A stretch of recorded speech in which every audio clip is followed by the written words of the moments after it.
My family sent me a fruit basket for Christmas and a bill for their ski trip paid with my card. My name is Lorraine Wexler. I'm 72. I live alone in Bridger Creek, a place where winters last longer than memory and the post office still knows every name on the envelopes. I used to be an accountant. These days, I mostly brew tea, count snowflakes, and try to keep this house from getting too quiet. I'm not telling this story to complain. I'm telling it because somewhere out there, someone else might have also received a holiday gift basket from their own children and a bill they were never asked about. Some heartaches don't make a sound. Some betrayals don't need to shout. They arrive in a bank statement, in a 3-word greeting card. In that moment, you realize the world you thought was your family had already moved on long ago. If you've ever felt like a burden, like too much, like a problem to be managed just because you loved too deeply, then maybe this is your story too. 9 a.m. on Christmas morning, on the snow-covered porch, I picked up a wrinkled fruit basket along with a card that said exactly 3 words. Peaceful, the kids. No Merry Christmas, no Mom, not a single name except the faded company print at the bottom corner, Shady Mountain Fruit Baskets Company, a bulk gift service I know always runs last-minute discounts. I lifted the basket. The apples were already shriveling and somehow felt heavier, like they carried something older inside. I set it down on the kitchen table. The melting snow left a wet ring on the wooden surface. The plastic wrap smelled faintly of chemicals mixing with the cold air in a way that made me wince. The coffee pot on the counter was still humming. I'd left it on since early morning, not for anyone, just out of habit. Most years, I'd bake some cinnamon waffles, turn on the classical station, sit by the window, and wait for someone to call. But this year, there were no waffles, no lights, no hope. The scent of cinnamon still lingered faintly in the kitchen, as if the house itself wasn't ready to let go of the memories. Rachel once told me, "You should put out a few Christmas decorations, make it feel festive." But she never came home, just sent greetings in the group chat. They all did, Rachel, Evan, Lily. Their messages were always short, polished, and final, no questions, as if I were just a shipping address, no reply needed. I poured myself some coffee and placed the mug by the window. The snow had blanketed the backyard, covering the old path that led through the pine trees. Bridger Creek was silent this morning. On the radio, a local announcer spoke of holiday reunions where every generation gathers together. I smirked. Gathers together? I can't even remember the last time I heard someone walk through this door. A FedEx truck shut off outside the gate. I picked up my phone, intending only to check the weather, but my thumb slid out of habit onto a social media app. The first image to greet me was Rachel, Lily, and Evan standing beside a massive Christmas tree at Aspen. In Lodge, Colorado, golden lights, a wine buffet, a glowing fireplace. Each held a glass of champagne, wearing hand-knit sweaters, smiling with a kind of joy that had no room for me. I scrolled to the caption Rachel had written. Those who matter most. I read the words slowly, then again. Those who matter most. I didn't cry. I just noticed the coffee had gone cold faster than usual. I set the phone down and sat there motionless for a long while. My mind drifted to the day I took them all to Disneyland when Lily turned 10. I made payments for 8 months to afford that trip. Back then, it never occurred to me that I was investing in being forgotten. A soft buzz, a text notification, Chase notification. You've just made a purchase. 17,560 Aspen Lodge Resort, deck 2327, card ending in 1470. I stared at the number. My heartbeat slowed. 1470, my card, the one I use for groceries. I remembered exactly where I'd left it, in a little drawer beneath my budgeting notebook. I remembered just as clearly the last time Evan had asked, "Mom, do you still remember your PIN just in case?" I set down my coffee cup. No shaking, no panic, just this quiet chill that sank deeper into my palms. The kitchen felt strangely wide, as if the silence wasn't just filling the space, but settling quietly over me too. I walked to the drawer, opened it. The card was still there, tucked along the notebook's edge next to a stub of pencil I'd kept for no good reason. I picked it up, flipped it over. The magnetic strip was worn from years of gas station swipes. I couldn't recall ever giving anyone permission to use it, but then again, it wasn't permission, was it? It was not saying no when Evan asked to help pay something real quick. It was giving Rachel the pin because she'd forgotten her wallet. It was Lily texting me a photo of a receipt with, "Used your card, I'll pay you back." No one ever did, and I never asked. I sat back down at the wooden kitchen chair, card still in hand. The old clock on the wall ticked slowly, the second hand aging right along with the house. Light streamed through the window, casting a long stripe across the floor where Lily's toy car used to roll around. During the holidays, we used to make gingerbread houses together. I'd place the candies just so. Rachel always added too much powdered sugar. Evan would put on old jazz records, and Walter, my husband, would sit nearby pretending to read, but smiling whenever he looked up. I used to think those moments would last. I turned the radio back on. "I'll Be Home for Christmas" began to play. But this time the line, "if only in my dreams," felt like it was written for me. I didn't need anyone to come home. I just needed to be remembered. But clearly, in their photos and in their receipts, I wasn't there. I was just the authorized card holder, Lorraine Wexler. I slipped the card into my coat pocket, turned to look at the fruit basket still sitting there, a strange little witness to my existence, enough to be acknowledged, not enough to be truly invited. No phone call, no permission asked, no knock at the door, but they had my account information and they used it like it was theirs. I pulled on Walter's old sweater, the one he wore our last Christmas together. It still smelled faintly of smoke and cheap soap. I wrapped a gray scarf around my neck. Outside, the snow was still falling, light but steady. I opened the door. The wind rushed in as if it had been waiting all morning. FedEx footprints were still fresh on the steps. I stepped outside. The snow reached my ankles, icy cold, but I didn't stop. I didn't have anywhere in particular to go, but I knew if I stayed, if I kept playing the quiet waiting mother, nothing would change. I needed to breathe real air, not the kind that smelled like bruised apples, the kind where you could actually hear the wind. I stepped off the porch. The wind whistled through the trees. There was a strange sound, like something trying to speak but never quite heard. I paused, looked into the woods, and for the first time in years, I didn't feel like the one who'd been left behind. I felt like someone who had finally stepped out. I used to believe that if I never asked for anything, my children would always keep me in their hearts. But over the past 2 years, the bills kept coming, and one question was never asked. "Mom, do you have enough?" That question echoed in my mind all morning like a faint murmur every time my hand reached for my coffee cup, then let it go. The rising steam blurred the air, mixing with a sharp scent of melting snow. Outside on the porch, I sat in the wooden chair, my back aching from the night before. Too much time spent sorting the old filing bin. My husband used to call it the evidence suitcase. He never liked how many papers I kept, but I always felt safer knowing everything was within reach. Bill statements, health insurance forms, even a plane ticket to Kansas from 1994 that I never used. I picked up a file folder and opened it, leafing through receipts, Lily's unpaid tuition balance, Rachel's health insurance summary, even Evan's endocrinology prescription, all with my name listed under pair. Altogether, in the last 2 years, I've spent $7,340. Not every charge was big. Most were a few hundred, but the way they piled up like endless silent requests made me feel colder than the wind outside. I pulled out another paper, a half-written letter, the handwriting wobbly from a late night I can't quite recall. The first line said, "I think I'll be okay if I just keep the peace and don't bother anyone." I'd meant to send it to Walter just to feel like I was still talking to him, but I never sealed the envelope. It stayed buried in the files like a part of me that had dimmed, but never found a place to rest. Around noon, I put on my long coat, slipped on my shoes, and drove to Tilly's, the only cafe open on holidays. The roads were slick, but my old tires knew how to handle it. Moon River played softly on the radio. Outside, everything was blanketed in white.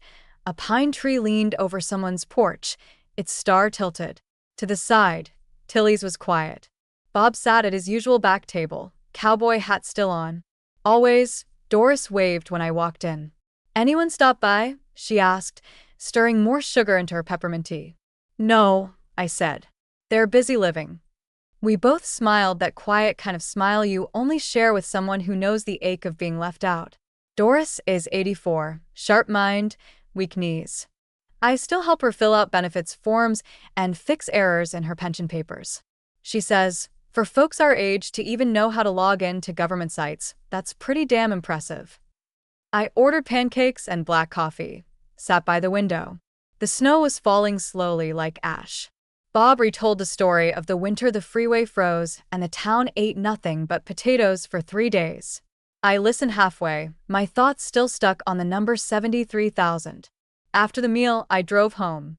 The wind picked up, the sun was out, but it brought no warmth.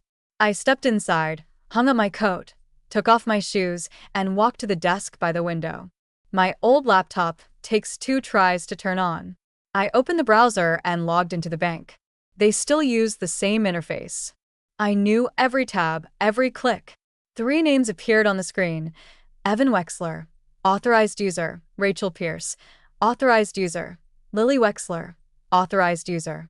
I stared at those words, not with rage, not even sorrow, just that hollow familiarity, like opening an old room and realizing someone else had cleared out your belongings long ago. I moved the cursor slowly from one name to the next. Evan, Rachel, Lily. Each one brought back a time when I told myself they were just borrowing. When Evan lost his job after his startup failed, I gave him my card to help him save face in front of his family. When Rachel got divorced, I covered her insurance so she could focus on her mental health. When Lily dropped out of school, I paid for yoga classes and a short-term rental so she'd have space to find herself. None of them paid me back, and none of them ever asked if I had enough. I opened the drawer and pulled out an old tin box where I kept what no one else needed but me: statements, letters, receipts. Inside was a notebook where I'd listed every expense I'd ever paid for my children. The final page showed the total, $73,040. I didn't keep it to hold a grudge. I kept it to remember how many times I'd put others before myself. I placed my hand on the mouse. A small box appeared next to Evan's name. Remove authorized user. The pointer hovered. My hand didn't tremble. It just felt heavy. My eyes stopped at the word authorized, given permission. And who gave that permission? I did. So if things had drifted far beyond what I intended, then taking it back was also mine to do. I clicked. A confirmation appeared. Are you sure you want to remove this family member's access? I read the word slowly, like reading a farewell you've written but never sent, and I clicked yes. Evan's name vanished, then Rachel's, then Lily's.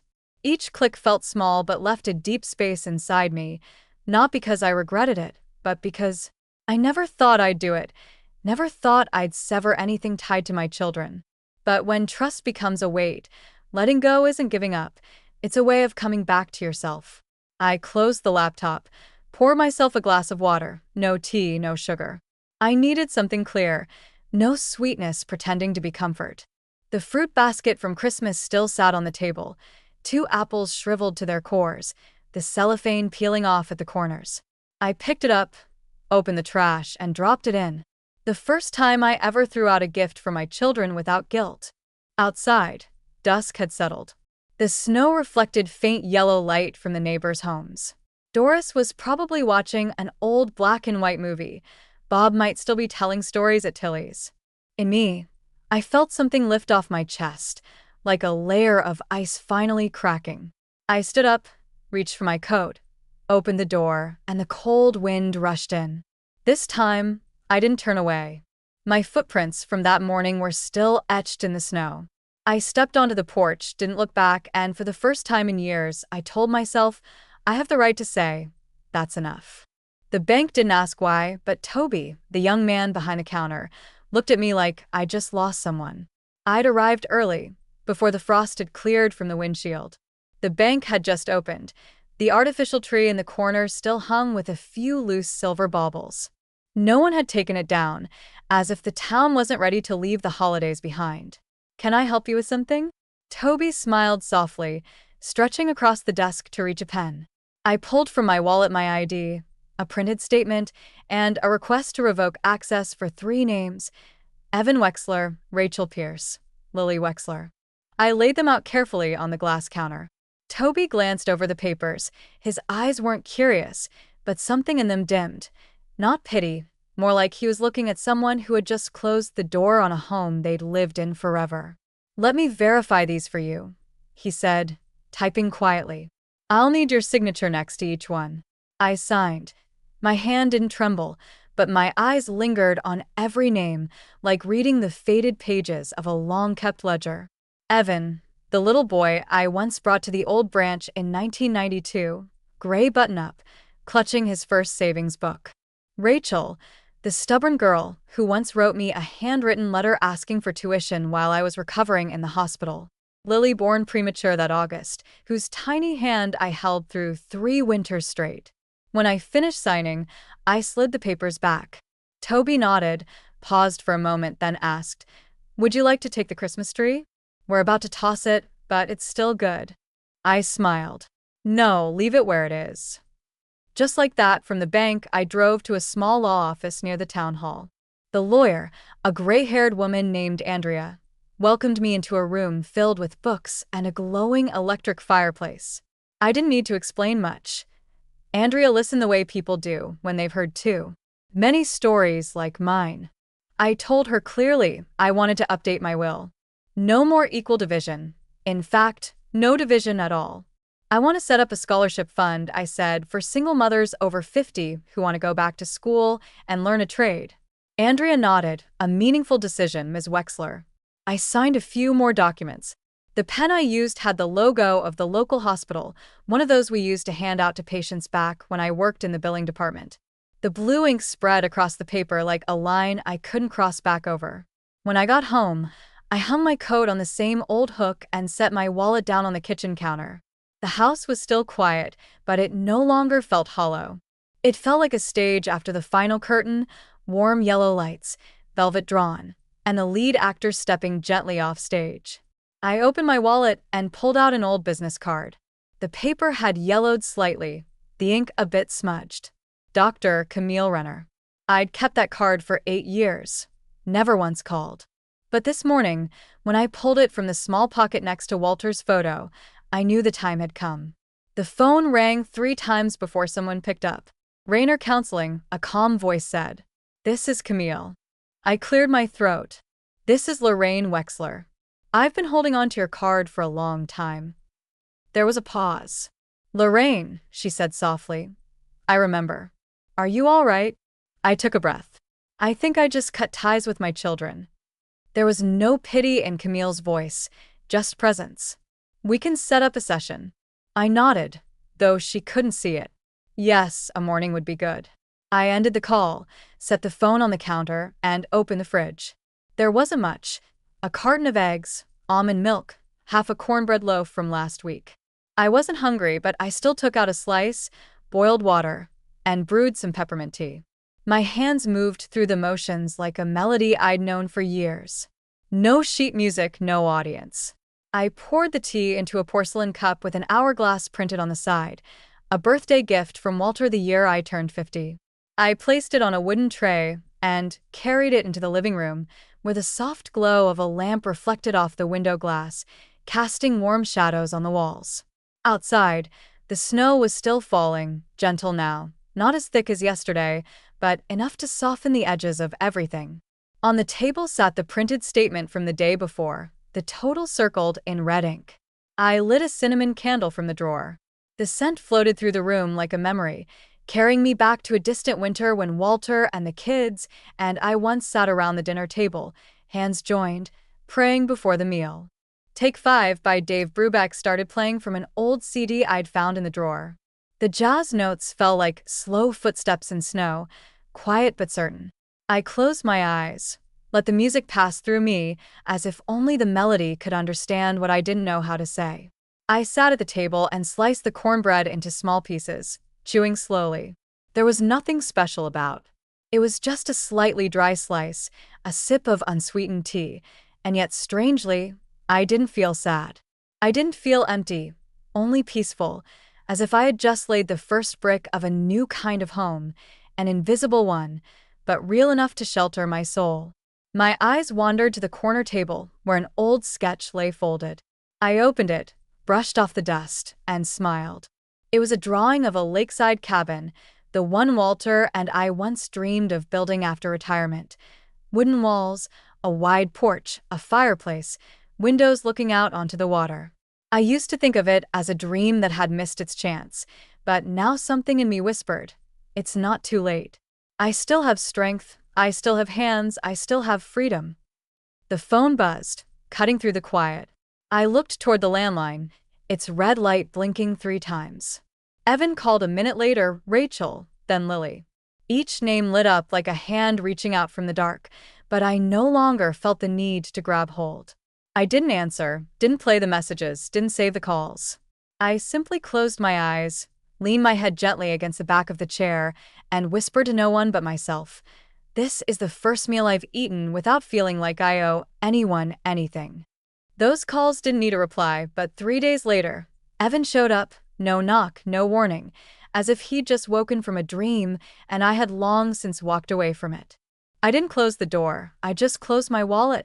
I said it calmly, hands wrapped around my ginger tea, eyes fixed on Evan standing in my living room like a spring storm that came out of season.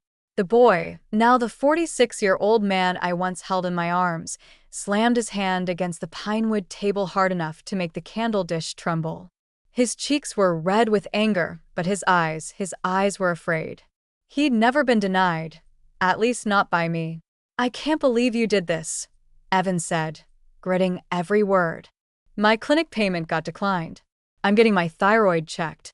Do you even understand that? I nodded slightly. I do, but that card now has one name on it. Mine, and I'm not allowing anyone else to use it. Evan scoffed. You think this is fair? I didn't answer.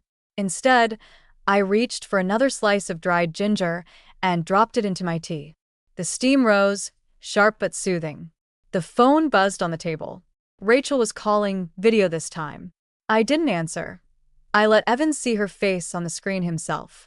Mom, what's going on?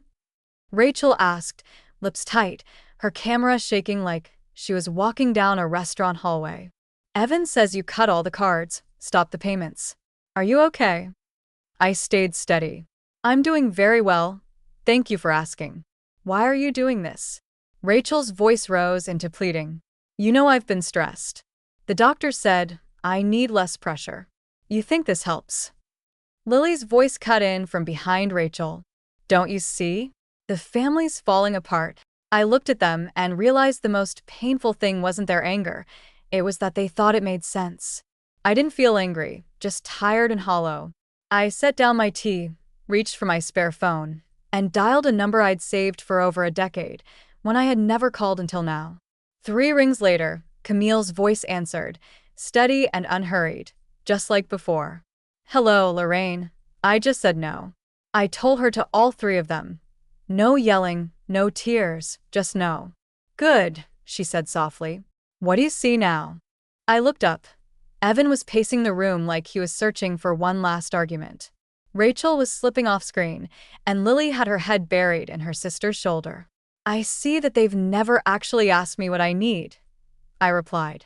Even when I say no, they still think I'm testing them. Camille breathed in gently. What have you been most afraid of when saying no to your children? An old question, but this time I didn't look away. I used to be afraid of losing them, but I'm starting to understand if the only thing keeping them close is money and my silence, then what I've lost hasn't been family for a long time. Camille said, only one thing. Your breath is the one thing they can't take from you. I nodded. The call ended. Evan stepped closer, quiet now for the first time. We'll have a family meeting Saturday at 4 p.m. at Rachel's place. You should come. I didn't ask who came up with it. No one asked if I wanted to. I walked him to the door without putting on a coat, not out of defiance, but because I no longer felt the need to stay warm for something that's been cold for far too long. He didn't look back. The truck growled through the fresh snow, tires skidding once before disappearing past the bend lined with pine trees. No goodbye, no take care, Mom. Still, I stood at the threshold for another minute, as if confirming quietly that for the first time in my life, I wasn't chasing after someone to mend the distance. Back inside, I made another cup of ginger tea, the only thing I used to make when someone in the family was sick, worried, or disappointed, but still needed comfort. I'd brewed it on so many lonely nights, but today felt different. I sat down at the table and opened my phone. A message from Rachel. Family meeting Saturday at 4 p.m. at Rachel's. No invitation, no kindness, just a command. I didn't respond right away. I got up, walked to the bedroom, and opened the second drawer on the left, the one where I kept things that weren't urgent but couldn't be thrown away. A small ebony box still sat there, engraved with soft letters, Walter and Lorraine, 1983. I opened it. Inside was a photo of us at Flathead Lake, his arm around me, his hair blown wild by the wind, and me smiling gently beneath it, his light gray holiday coat. I smoothed the folds and tried it on. It still fit, still held warmth. I stepped toward the mirror. My hair was silver now, no more soft waves like before, but in my eyes, there was something I'd never seen in myself. Not defiance, but calm. I sat at the vanity. Beside me lay a red notebook where I'd once written down cookie recipes, doctor numbers, and Walter's medications. On the last page, a line I'd scribbled on my 71st birthday. If no one protects you, at least. I don't abandon myself. I close my eyes. Camille's voice echoed faintly in my mind. If you forgive them, do you think it will change anything? I used to think so. Now I don't. I no longer live hoping others will change. I live so I no longer break promises to myself. The phone buzzed again. Rachel, hope you'll come with an open heart. I read the message, no frown, no smile. I simply deleted it. No reply. No longer the mother who always showed up just to keep peace at the dinner table. None of the three asked if I wanted to attend the meeting. They just picked the time, picked the place, as if I were a system error, something to be addressed quickly, then forgotten. I arrived on time, not early, not late. Rachel lived in a townhouse in one of those new housing developments, bright white, lined in perfect rows, every window identical. I checked the address 3 times just to be sure. The door opened. No greeting, no hug. Rachel turned away and said briskly, "Come in, we're waiting." I stepped inside. The laminated floors were cold underfoot, even with my fur-lined shoes. A faint scent of vanilla came from a cheap candle burning on the table, more smoke than fragrance. The living room looked like it belonged on a magazine cover. White walls, beige sofa, glass coffee table, but not a single family photo, not one trace that an old mother had ever visited. The dining table was set, but no one was eating, just glasses of water beside an open notebook, its page blank, as if this meeting were an official intervention.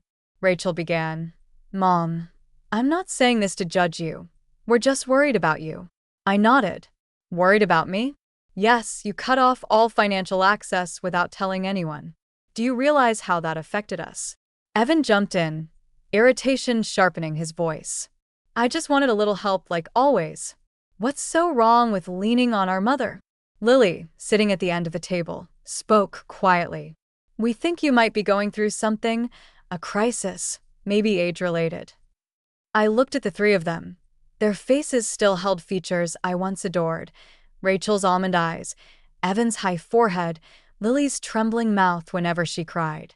But I no longer saw them as lost children needing guidance. I reached into my bag, pulled out a stack of papers, and laid them on the table. These are the receipts I kept over the past 2 years. Evan's tuition, $24,000. Lily's insurance, $300. Rachel, advances for your daughter, your startup, your wellness retreats, $37,700. No one moved. I continued. That's $73,000 in total. I don't want it back, but I also don't want to be treated like a bottomless gas pump. Rachel gave a dry laugh. "You really kept track of every penny? That's a bit much, Mom." I looked straight at her. I used to be a head accountant. I never forget numbers. But the thing I can't seem to remember is the last time one of you hugged me just because I'm your mother, not because I could pay for something.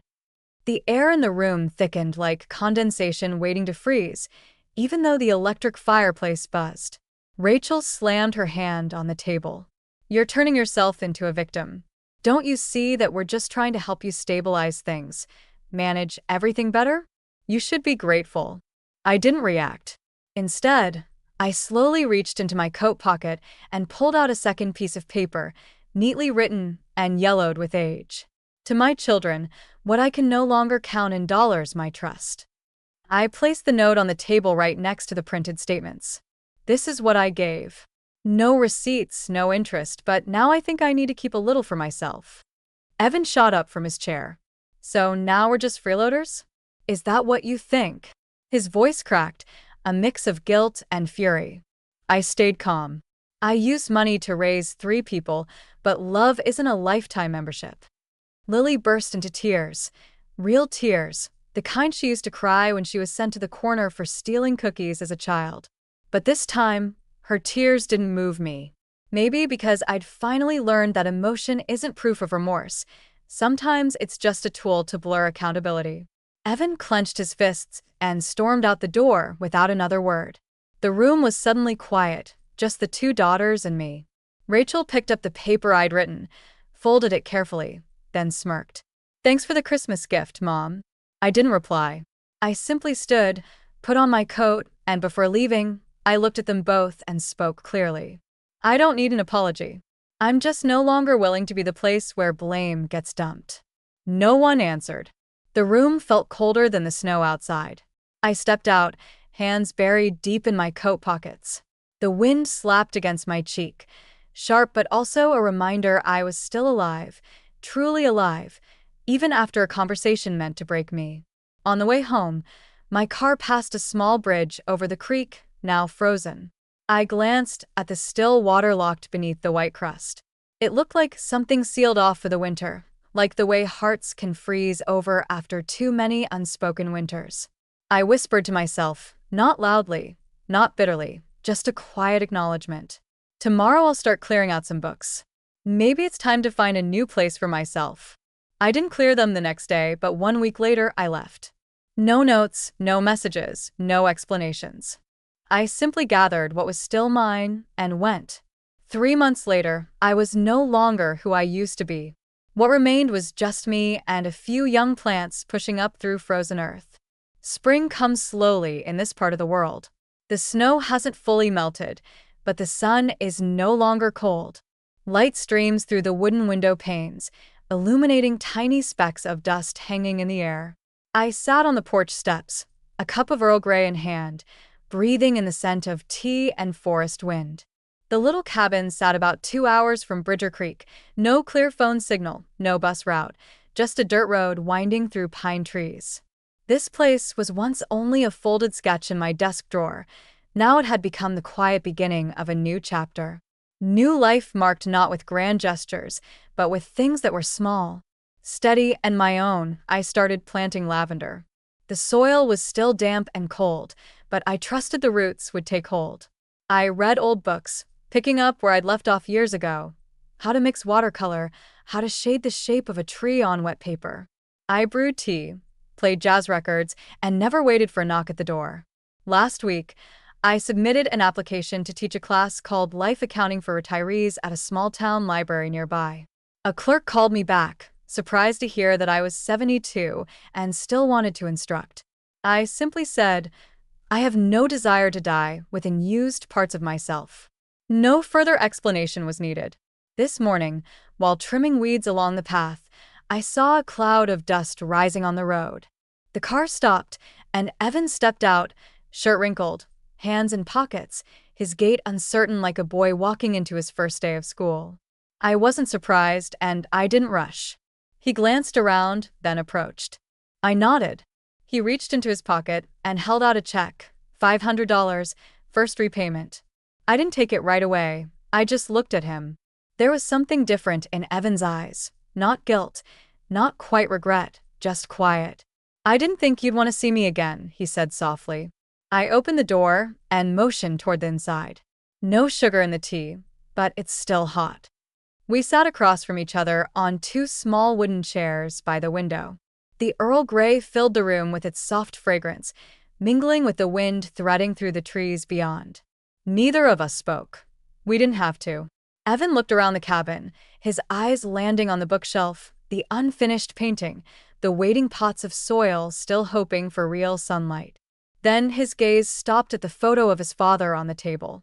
The frame was old, the glass slightly fogged but still intact, still warm with Frank's quiet smile. "We still talk about you, you know," Evan said, voice low and hoarse. I didn't reply. That wasn't a sentence meant to be answered. He took a sip of tea, then set the cup down, his hands laced tightly in his lap. Still, I knew that posture. The discomfort of a man learning how to carry his own weight. "Could I come back?" he asked. I looked out the window. The sun was cutting through the last layer of snow, spilling across the plot of earth I'd sown that very morning. The light of early spring was faint, stubborn, and unshakable, much like me. "Now, if you come back," I said gently, as a grown man, not expecting me to be your wallet, "then the door stays open." He nodded, no protest, no excuses, just sat there like a boy who'd finally learned what it means to take responsibility. As the sun began to lean toward the pines, Evan stood. "I won't bother you." I walked him to the door, no hug, no promises, just two people who had stepped out of a loop that had no name and accepted that not every wound needs an apology to begin healing. After his car disappeared behind the trees, I returned to the table and opened my old brown notebook. Okay, to the very last page I wrote, "I don't need them to make it right because I have made myself whole."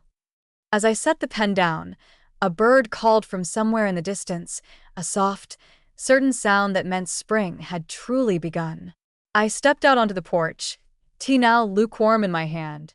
The breeze lifted the hem of my old sweater, sunlight pierced the pale clouds, filtering through the last of the snow falling onto the patch of earth just outside the front door where the first green shoots had started to break through. I stood there, still and quiet, like the final thread pulled gently from a skein of old yarn, not frayed, not broken, just finished in its own natural way.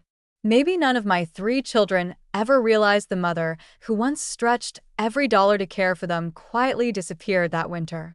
What remained was a woman who had learned to step out of silence and give herself back a life that didn't feel borrowed. I used to believe that sacrifice was love, but now I understand if you don't know how to value yourself, there will come a day when even those you gave everything to will see you as a burden, like the old blanket that once kept the whole family warm through endless winters, only to be tossed aside when no one felt cold anymore, forgotten, though it had been leaned on more times than they could count. If this story touches your heart, take a moment to think of the one who once put you ahead of themselves, and if there's still time, let them know they are not invisible.